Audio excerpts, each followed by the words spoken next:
नमस्कार, विश्लेषण में आप सभी का स्वागत है। मैं हूं आपके साथ अनु सिंह और आज विश्लेषण में सबसे पहले बात राजभर के खिलाफ लाल साजिश, बागी या फूके हुए कारतूस की माचिस, क्योंकि एक दिन पहले सुभाषपा के दो बागी अखिलेश यादव से मिले थे, जिसे लेकर अब ओम प्रकाश राजभर ने सपा के खिलाफ मोर्चा खोल दिया है। राजभर ने अखिलेश पर आरोप लगाया है कि वो उनकी पार्टी को तोड़ रहे हैं और जो बागी अखिलेश यादव से मिलकर आए हैं उन्हें फूका हुआ कारतूस बता रहे हैं।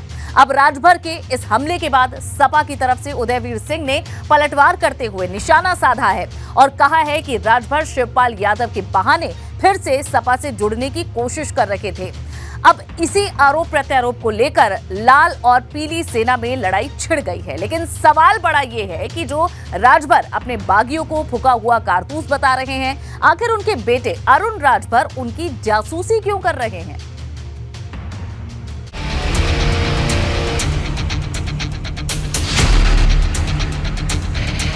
राजभर के खिलाफ लाल साजिश, बागी या फूके हुए कारतूस की माचिस।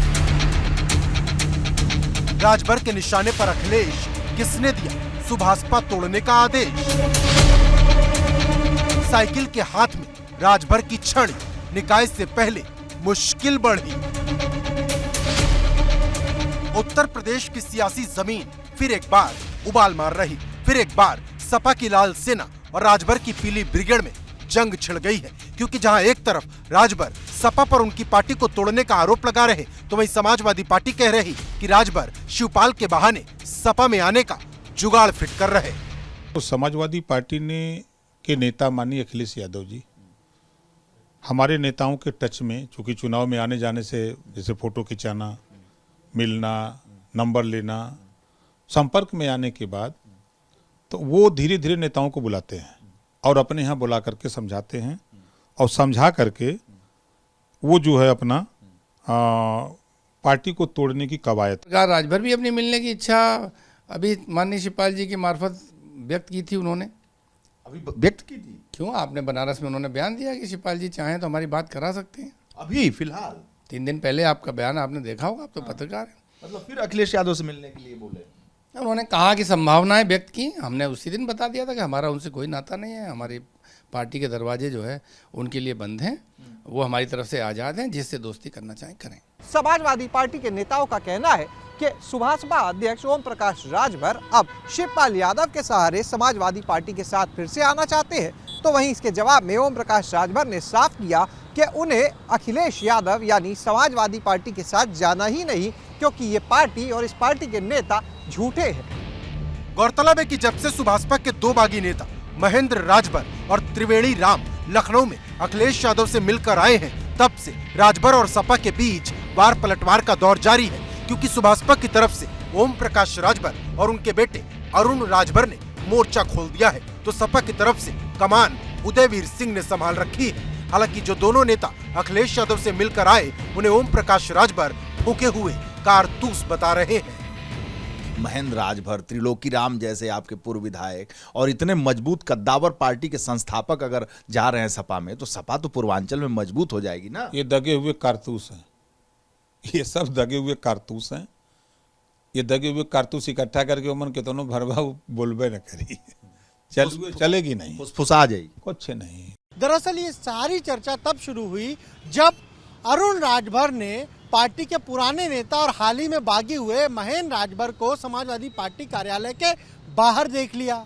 उनकी एक फोटो उदयवीर सिंह के साथ आ गई और उसके बाद सुभाषपा लगातार समाजवादी पार्टी पर आरोप लगा रही है कि अब समाजवादी पार्टी, खासतौर से जो समाजवादी पार्टी के सिपह सालार हैं, वो कहीं न कहीं सुभाषपा को तोड़ने में जुट गए हैं। लेकिन जहां एक तरफ राजभर अपने बागी नेताओं को फूका हुआ कारतूस बता रहे, वहीं उनके बेटे अरुण राजभर इन्हीं बागियों का पीछा कर रहे, क्योंकि अरुण राजभर ने एक वीडियो सोशल मीडिया अकाउंट पर ट्वीट किया, जिसमें उनके साथ सुभाषपा के बागी महेंद्र राजभर नजर आ रहे। कहाँ जा रहे हैं? सपा कार्यालय में दिखाई दिए? नहीं, हम सपा कार्यालय में नहीं आए। सपा कार्यालय में उदयवीर की गाड़ी में देख रहे थे, मैं तो वीडियो बना लिया हूँ। वो गलत आप बोल रहे हैं। तो जाए तो ये बताइए कि सपा कार्यालय में अब नहीं गए थे? नहीं, हम नहीं गए। इस वीडियो के जरिए अरुण राजभर ये बताने की कोशिश कर रहे हैं कि सुभाषपा के किसी भी बागी ने अखिलेश यादव से कोई मुलाकात नहीं की, लेकिन बड़ा सवाल ये है कि जब मुलाकात की ही नहीं तो राजभर क्यों समाजवादी पार्टी पर सुभाषपा को तोड़ने का आरोप लगा रहे और क्यों अपने पुराने साथियों को फूका हुआ कारतूस बता रहे। सुभाषपा के राष्ट्रीय अध्यक्ष जी भी बार बार यह कह रहे हैं कि सुभाषपा को तोड़ने का खेल हो रहा है, तो सुभाषपा को तोड़ने का खेल नहीं हो रहा है। सुभाषपा के अंदर ही कुछ लोग ऐसे हैं जो आपके साथ रहते हैं और वही आपको खोखला करने का काम कर रहे हैं। आंख के अंधे होकर सारा तमाशा देख रहे हैं और जब जब आप लोगों की चर्चा बंद होती है तो इस तरह के झूठे बयानबाजी करके अपनी चर्चा, अपनी पार्टी को चर्चा में लाने की ओछी जो मानसिकता आप लोगों की है, इससे पार्टी बढ़ने वाली नहीं है। वही एक सवाल उदयवीर के आरोप का भी है, क्या वाकई राजभर ने शिवपाल के जरिए सपा के साथ फिर से गठबंधन की कोशिश की थी? ऐसे तमाम सवाल हैं जो इस वक्त यूपी की सियासी फिजाओं में गूंज रहे हैं, क्योंकि जब से अखिलेश यादव ने राजभर को तलाक दिया, कई पार्टियों का राजभर दरवाजा खटखटा चुके हैं। Bureau report, ABP Ganga. और अब बात निकाय की छठी चाल। अब चुनाव होगा अगले साल, क्योंकि हाईकोर्ट की लखनऊ बेंच में ओबीसी आरक्षण पर सुनवाई आज भी पूरी नहीं हो पाई और अब सभी की नजरें कल होने वाली सुनवाई पर टिक गई हैं, क्योंकि अगर कल भी सुनवाई नहीं हुई तो कोर्ट की छुट्टी शुरू हो जाएगी और फिर चुनाव अगले साल के लिए टल जाएगा। लेकिन सवाल बड़ा ये है कि क्या चुनाव अब अप्रैल में होगा?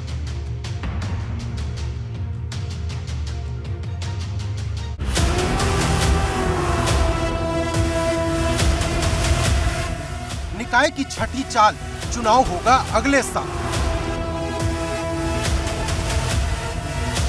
कोर्ट में टली सुनवाई, क्या अप्रैल में होगी निकाय की लड़ाई?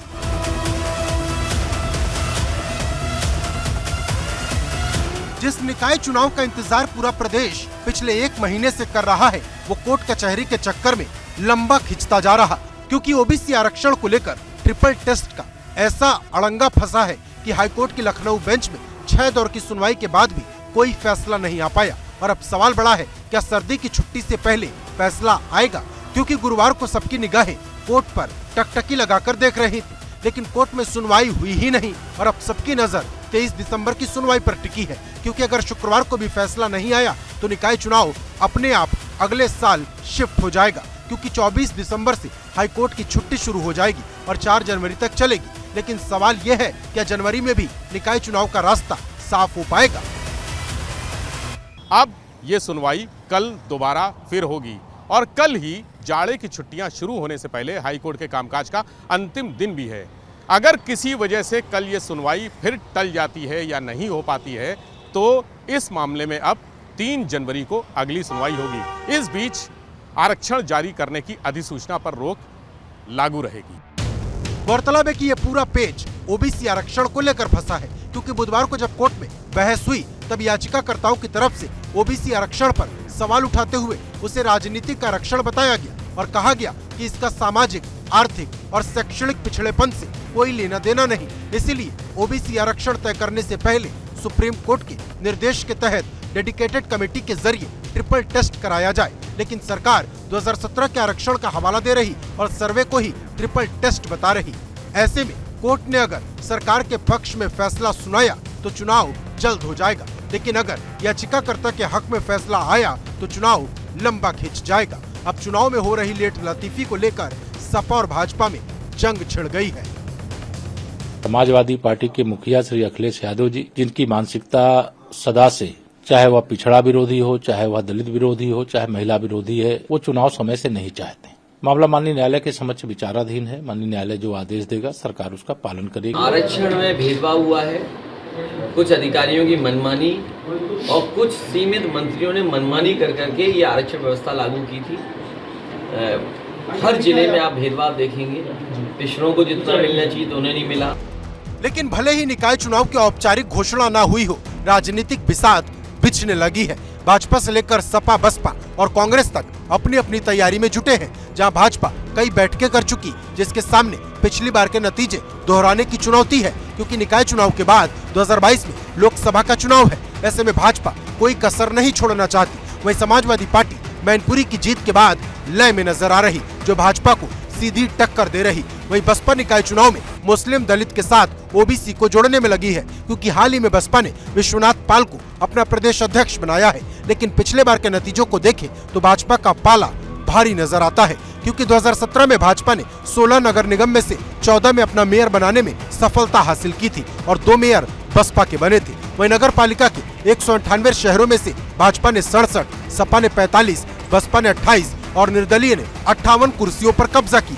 ऐसे ही नगर पंचायत अध्यक्ष के चुनाव में 538 कस्बों में से 100 पर भाजपा, 83 पर सपा, 74 पर बसपा और 181 पर निर्दलीय जीते थे।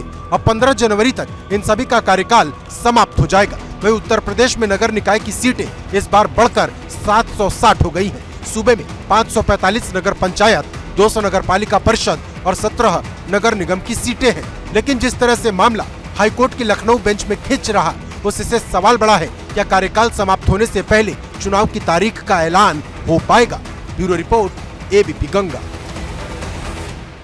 और अब बात समाजवादी मीडिया सेल पर शुरू हुई महाभारत की, जिसे लेकर भाजपा के प्रवक्ता राकेश त्रिपाठी ने कोर्ट में अखिलेश यादव की शिकायत की है, जिसमें राकेश त्रिपाठी ने आरोप लगाया है कि समाजवादी पार्टी के मीडिया सेल से उन पर अमर्यादित टिप्पणियां की जा रही हैं, जिसमें उनके परिवार को लेकर अश्लील बातें कही गई हैं। अब इसे लेकर राकेश त्रिपाठी ने एमपी एमएलए कोर्ट में अखिलेश यादव और नरेश उत्तम पटेल के खिलाफ परिवाद दाखिल कर दिया है। अब सवाल ये है कि समाजवादी पार्टी के मीडिया सेल की इन टिप्पणी पर क्या कोर्ट अखिलेश यादव के खिलाफ एक्शन लेगी?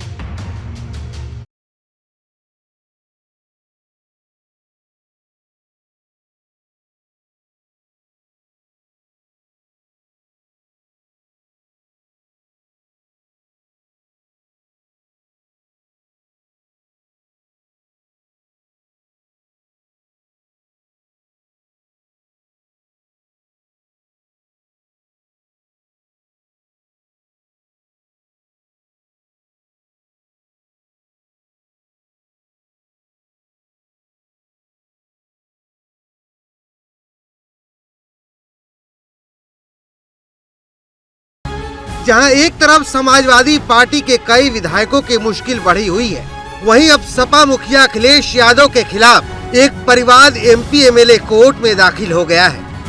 ये परिवाद भाजपा के प्रवक्ता राकेश त्रिपाठी ने दाखिल किया है, जिसमें उन्होंने समाजवादी पार्टी मीडिया सेल नाम के ट्विटर अकाउंट से लगातार अभद्र टिप्पणियों के लिए अखिलेश यादव और नरेश उत्तम पटेल को जिम्मेदार ठहराया है।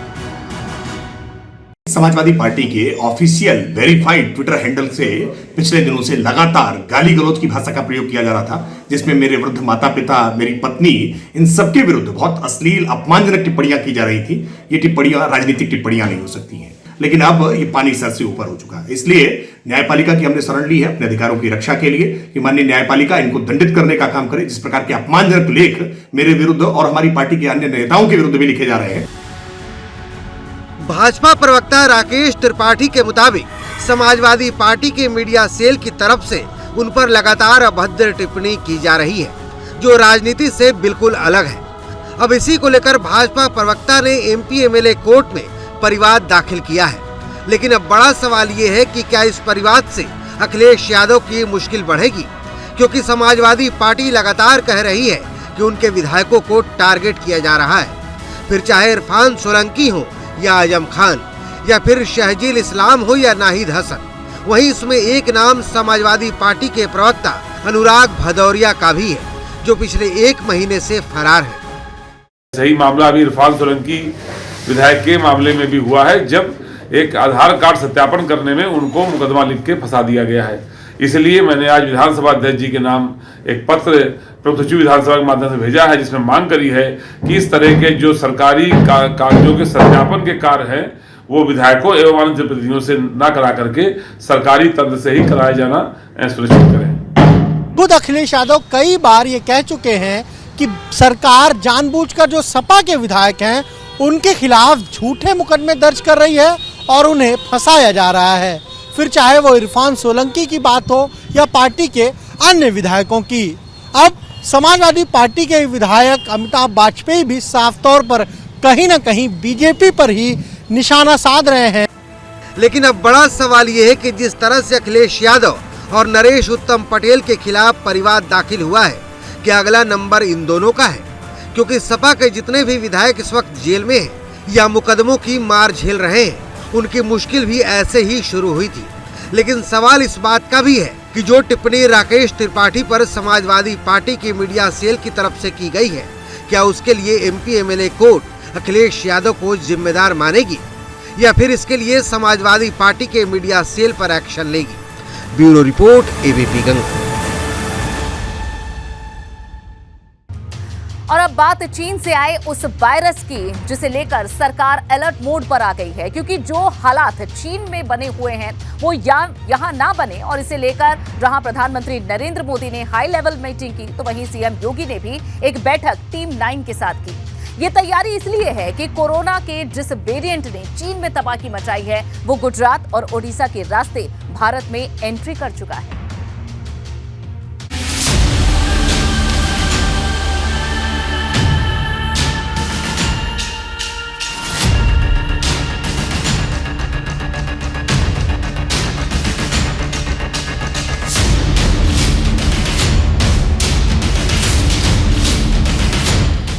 चीन ने मानी हार, यूपी तैयार, वायरस की विराट घेराबंदी।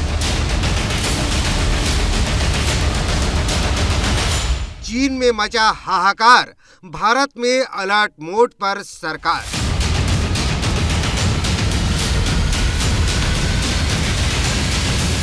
कोरोना के जिस नए वेरिएंट ने चीन के शहरों को शमशान बना दिया है, वो जहरीला वायरस गुजरात और ओडिशा के रास्ते भारत में आ गया है। और अब चीन जैसे हालात भारत में ना हो, इसको लेकर केंद्र की मोदी सरकार और यूपी की योगी सरकार एक्शन में आ चुकी है। क्योंकि जहां पीएम मोदी ने कोविड पर हाई लेवल बैठक की, तो सीएम योगी ने टीम 9 को कोरोना से निपटने के सख्त निर्देश दे दिए हैं। मुख्यमंत्री ने साफ कहा कि फिलहाल प्रदेश में डरने या घबराने ऐसे हालात नहीं है, लेकिन फिर भी सतर्कता जरूरी है। मुख्यमंत्री ने कहा कि लोगों को भीड़ भाड़ वाली जगह पर जाने से बचने के लिए और मास्क का इस्तेमाल करने के लिए जागरूक किया जाए। जो इस बार कोरोना का वायरस विदेश के रास्ते पहुंचा है। इसी को देखते हुए एयरपोर्ट पर रैंडम सैंपलिंग शुरू कर दी गई है। मनसुख मंडाविया ने स्वास्थ्य मंत्रालय के अधिकारियों के साथ बैठक की थी। वहीं आज प्रधानमंत्री नरेंद्र मोदी ने भी एक हाई लेवल बैठक की। बैठक में प्रधानमंत्री ने ये जाना कि देश में वर्तमान में कोरोना के हालात किस तरीके से हैं और देश कोरोना से निपटने के लिए अब किस तरीके से सक्षम है, हॉस्पिटल में किस तरीके से तमाम सही तैयारियां हैं और इसके साथ साथ हम लोग कोरोना केसेस को पकड़ने के लिए किस तरीके से अब तैयारियां कर रहे हैं। इसी के साथ सरकार पर्यटन स्थल को लेकर अलर्ट मोड पर है, जिसको देखते हुए ताजमहल के बाहर रैंडम सैंपलिंग शुरू कर दी गई है, जिसके बाद ही ताज में एंट्री दी जा रही है। साथ ही होटल मालिकों को निर्देश दिए गए हैं कि वो सभी पर्यटकों की डिटेल्स संभाल कर रखें। कोरोना के नए वेरिएंट ने पूरे दुनिया में कहीं न कहीं एक पैनिक फैला रखा है। कई सारे देश इस समय जबरदस्त चपेट में हैं और यही वजह है कि ताज आने वाले जो भी विदेशी टूरिस्ट हैं उनको बिना RT-PCR टेस्ट के अंदर नहीं जाने दिया जा रहा है। आप देख सकते हैं कि स्वास्थ्य विभाग की टीमें ताजमहल के पूर्वी और पश्चिमी गेट पर लगी हुई हैं और जो आपको जो विदेशी जो टूरिस्ट नजर आ रहे हैं ये United states of America USA से बिलोंग करते हैं। पिछली बार जब कोरोना की लहर आई थी तब ऑक्सीजन की भारी कमी सामने आई थी। अब सरकार इसी मोर्चे पर सबसे ज्यादा काम कर रही है, लेकिन प्रधानमंत्री मोदी के संसदीय क्षेत्र बनारस के अस्पतालों में ऑक्सीजन की कितनी तैयारी है, इसे भी समझ लीजिए। सबसे पहले मैं बता दूं कि सर ये ESIC super speciality hospital 150 bedded का हॉस्पिटल है और इसमें ज़्यादा से ज़्यादा और लगाया जाए बेड तो 200 तक लगा सकते हैं और 200 के अकॉर्डिंग हमारा पास ऑक्सीजन प्लांट है जो कि कभी भी कम नहीं पड़ेगा। इसी तरह हर शहर में प्रशासन कोरोना को लेकर अपनी अपनी तैयारी में जुट गया है।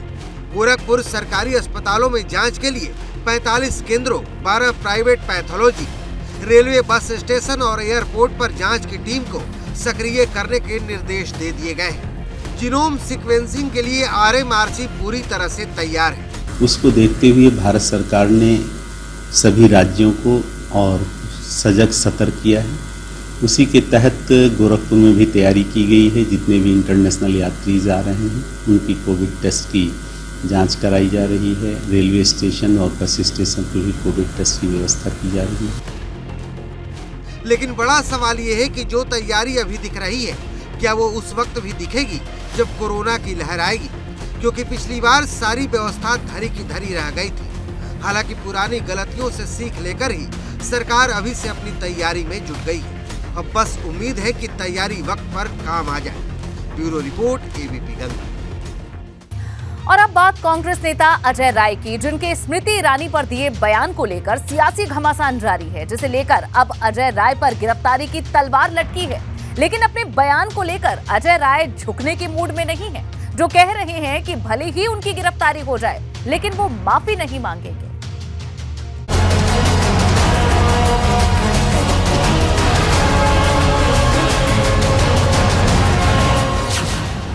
अजय राय का बयान, कब थमेगा सियासी घमासान?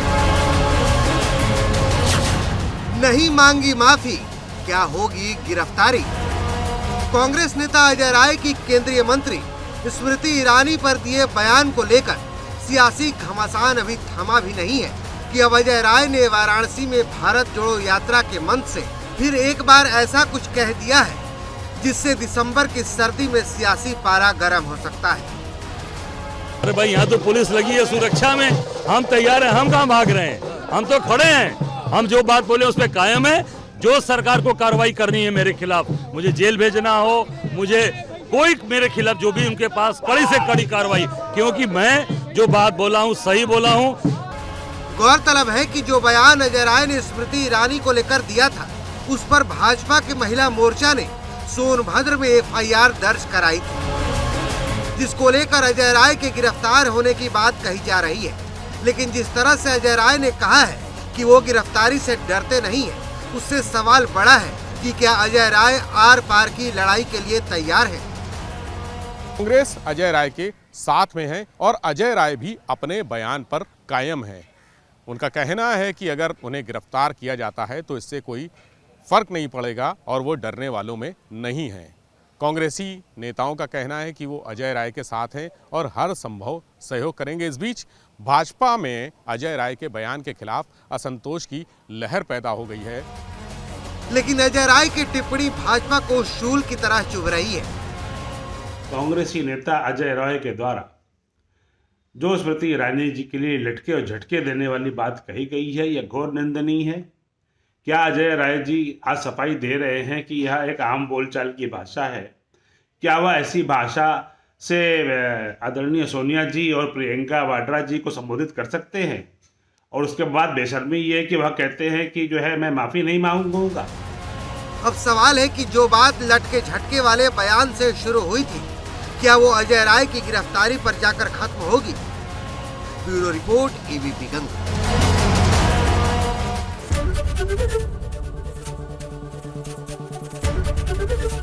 एबीपी गंगा, खबर आपकी, जुबान आपकी।